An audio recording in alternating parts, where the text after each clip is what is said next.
Bonjour, aujourd'hui j'aimerais vous présenter une des nouveautés de ces derniers temps, là, de ce mois de mars 2018 par Bandai France, distribué en France en tous les cas. Donc il s'agit d'une maquette de Gundam qui est le MS-05 Zaku 1, qui est donc le premier Zaku qui a participé bien évidemment au début de la guerre d'un an dans Gundam. Il s'agit en plus d'un mecha qui visiblement est aux couleurs d'une des héritières, la seule héritière d'ailleurs, puisque je crois que c'est la seule fille de la famille Zabi, donc Kycilia Zabi, et donc c'est les forces de Kycilia's Forces. Et il s'agit bien évidemment d'un mobile suit et d'une maquette issue de Gundam The Origin. Et je ne saurais trop vous conseiller de visionner les OEV, les films de The Origin. C'est vraiment absolument superbe. Ça reprend en fait des chapitres ignorés ou à peine cités dans la série originale de 79 de Gundam.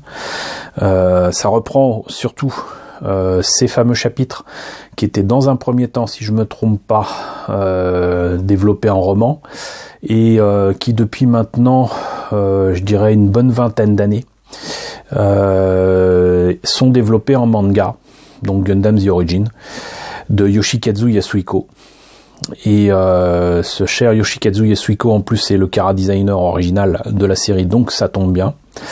Et donc Gundam The Origin est sorti donc en dessin animé il n'y a pas très longtemps, a été proposé en France par Atanime.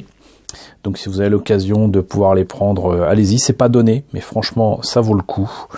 Ça vaut le coup même sur grand écran. J'ai eu le privilège, grâce à mes amis de Atanime et de Bandai, de voir au moins une partie de ce que ça donnait sur grand écran, carrément Grand Rex. C'était peut-être il y a 2 ans, je crois. Et c'est absolument fantastique, donc vraiment c'est un dessin animé que je vous conseille chaudement. Et pour le kit en question, donc le Zaku 1 ou un 144 en high grade, donc Gundam The Origin et non pas Universal Century, puisque bon, normalement ça fait partie du Universal Century, mais du coup Bandai a décidé avec le nombre augmentant de kits qu'ils faisaient en high grade, de vraiment spécialiser les high grade par univers, par titre de Gundam. Et donc du coup c'est le 18e high grade de Gundam The Origin. Et je sais que les kits ont été entièrement revus et corrigés par Bandai. Et il y a un niveau de détail dedans qui est juste fantastique. Ce kit est proposé au Japon à 1700 yens. Et je l'ai vu en boutique à peu près 24 ou 25 euros. Donc vous le trouverez en France logiquement assez facilement. Et pour ce que j'en ai vu, je vous le recommande chaudement. Qu'est-ce que ça donne sinon ? Le modèle monté peint, ça donnerait ça. Voilà. Vous voyez donc Kycilia, c'est cette jeune femme très ambitieuse qui n'a pas hésité à comploter contre sa propre famille pour accéder aux postes les plus importants. Donc là c'était en rapport avec Gundam The Origin volume 4, avec vraiment l'ascension de Char Aznable, parce que c'est l'histoire de Char Aznable essentiellement. Et donc voilà encore des preuves que le kit en question, alors si j'arrivais, voilà, que les articulations et tout permettent quand même des poses extrêmement dynamiques. Moi je suis pas trop pour les kits trop articulés, mais si ça tient, si ça va, ça peut le faire. Ça peut le faire, mais bon, voilà, c'est quelque chose dans lequel les gens de Bandai sont passés maîtres là aussi, mais bon. Moi, je construis pas des maquettes pour faire des jouets. Et si vous mettez trop d'options, si vous mettez trop de trucs articulés, vous allez perdre forcément quelque chose au passage. On a vu la boîte. Maintenant, on va voir ce qu'il y a à l'intérieur. Alors, la notice. Encore une fois, moi je trouve vraiment ce Zaku absolument superbe, quoi, que ce soit la pose et tout, ça reprend vraiment le design à la fois du manga et du dessin animé. Ça n'a plus rien à voir avec les designs des maquettes d'il y a 10-15 ans qui sont très bien, mais qui rendent pas aussi bien. Voilà, c'est la pose, tout, c'est juste impeccable. J'ai vraiment hâte de m'y mettre pour ce modèle. Alors qu'est-ce que ça donne au niveau des fameux XXX que j'aime tant? Et ben il y a quand même quelques pièces qui visiblement ne vont pas être utilisées ici et là. Donc ça me plaît déjà beaucoup. Pour le montage, assez étonnamment, on commence par le corps lui-même. Des fois on commence par la tête ou quoi, mais là visiblement ça commence par le torse et bien évidemment le backpack. Ensuite la tête, avec cette particularité que cette pièce-là, avec un petit autocollant, permet d'être bougée. C'est-à-dire qu'il faut enlever évidemment la tête, mais on peut bouger l'œil et la mettre dans une pose différente. Cependant, je ne saurais trop conseiller de éventuellement utiliser l'autocollant pour savoir où faire un trou, mais faire un trou là-dedans et mettre un bijou fantaisie, ça fera toute la différence. Je vous l'ai prouvé 1000 fois. Les autocollants, c'est bien sympa, mais ça remplacera jamais quelque chose qui renvoie vraiment la lumière. C'est vraiment un plus non négligeable. Ces petits bijoux fantaisie que vous pourrez rajouter. Donc le bassin, le bras gauche, le bras droit, les pieds, les jambes. Évidemment après on assemble le tout. Ensuite il y a les accessoires. Il y a un super bazooka de la mort qui tue, avec les mains qui vont bien pour pouvoir tenir tout ça. Pareil pour le viseur au passage, hein, si vous posez la question. Là c'est un autocollant, si vous remplacez ça par un bijou fantaisie, là encore ça fait toute la différence. J'ai l'intention d'appeler ça une mitraillette, je suis désolé, moi en arme j'y connais rien, mais bon. Son arme principale, le bouclier qui est très différent des boucliers de Zaku. On observera que le Zaku 1 d'ailleurs n'a pas de bouclier intégré à une de ses épaules. C'est la différence essentielle qu'il y a avec le Zaku 2, outre la tête.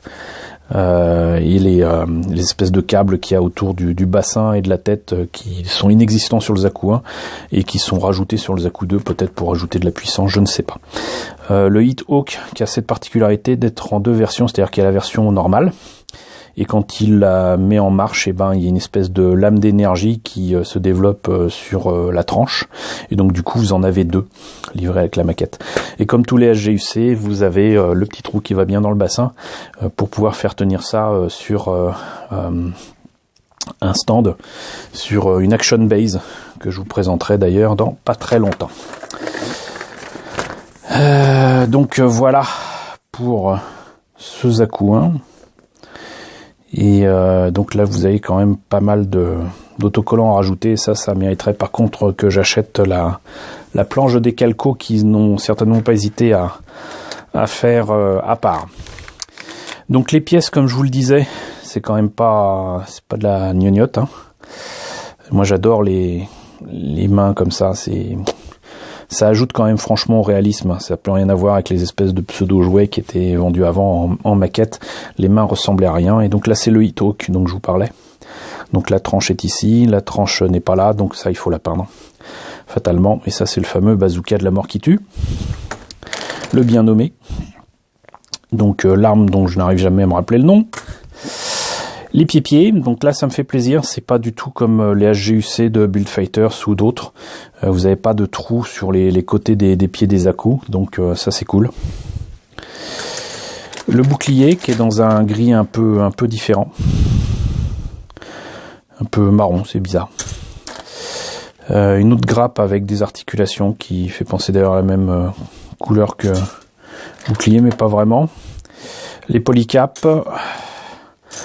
Encore d'autres petites grappes, et c'est marrant là, c'est des grappes qui sont absolument identiques.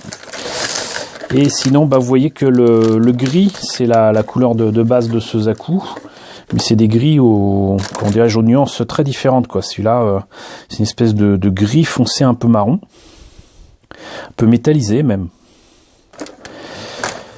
Et là vous avez un gris tout à fait banal, quoi. Quoique la couleur fait, enfin ça dépend de la lumière qui passe dessus, mais vous voyez quand même qu'il y a des nuances assez sympas. Mais vous voyez, regardez, je vais vous parler des détails sur les pièces. Là c'est uniquement les genoux. Déjà là les genoux, là je suis par terre, quoi, tellement c'est beau, ou même les détails ici. Plus rien à voir avec le Zaku de base d'il y a quelques années. Je crois que je vous avais fait une vidéo avec ça. Et c'est une maquette que j'aime bien, hein, mais manquait singulièrement de détails. Là, bah justement, tous les détails manquants, ils y sont. Et c'est juste parfait. Et pour accompagner tout ça, donc on a les autocollants avec les petits marquages blancs qui vont bien. Mais ça, vous voyez, ça, en autocollant, c'est sympa, mais surtout que, bon, j'ai appris que, donc, en utilisant ceux, en tout cas, des maquettes Bandai de Star Wars, que les autocollants sont beaucoup plus fins que je ne pensais, mais les autocollants, aussi fins soient-ils, ne vaudront jamais des décalcos ou même des transferts à sec. Ça n'est pas possible. C'est pas possible. Il y a des choses qu'on peut rattraper en décalco classique qu'on peut pas, auxquelles on peut pas échapper en autocollant, même avec de nombreuses couches de vernis mat. C'est pas possible. Donc voilà, c'était la présentation du Zaku 1 des forces de Kycilia, Kycilia's Forces, donc le MS-05 Zaku 1, donc le Zaku 1. De Gundam The Origin. J'espère que cette présentation vous aura convaincu de l'intérêt de cette maquette. N'hésitez pas à me dire ce qu'il en est dans la section commentaires. J'espère que vous trouverez cette référence dans votre boutique spécialisée préférée. N'hésitez pas à liker, n'hésitez pas à partager. Merci encore à vous tous de me suivre aussi nombreux depuis plusieurs semaines déjà. On a largement dépassé les 1000 abonnés. Je me tâte vraiment pour vous proposer un FAQ le plus vite possible, mais c'est quelque chose qui est tout à fait banal chez les autres, mais un peu plus compliqué à mettre en place pour moi, d'autant qu'avec l'arrivée du printemps arrivent de nombreux événements où je ne serai pas nécessairement disponible et aussi réactif que d'habitude sur la chaîne. Donc je vous demande un tout petit peu de patience, mais promis, je vous proposerai un FAQ concernant ma joyeuse personne et ma chaîne dans les semaines qui viennent. Voilà. Donc merci encore à vous tous. Si vous n'êtes pas déjà abonné, je vous invite à le faire. Et à très bientôt pour la présentation des prochaines nouveautés Gundam en France grâce à Bandai.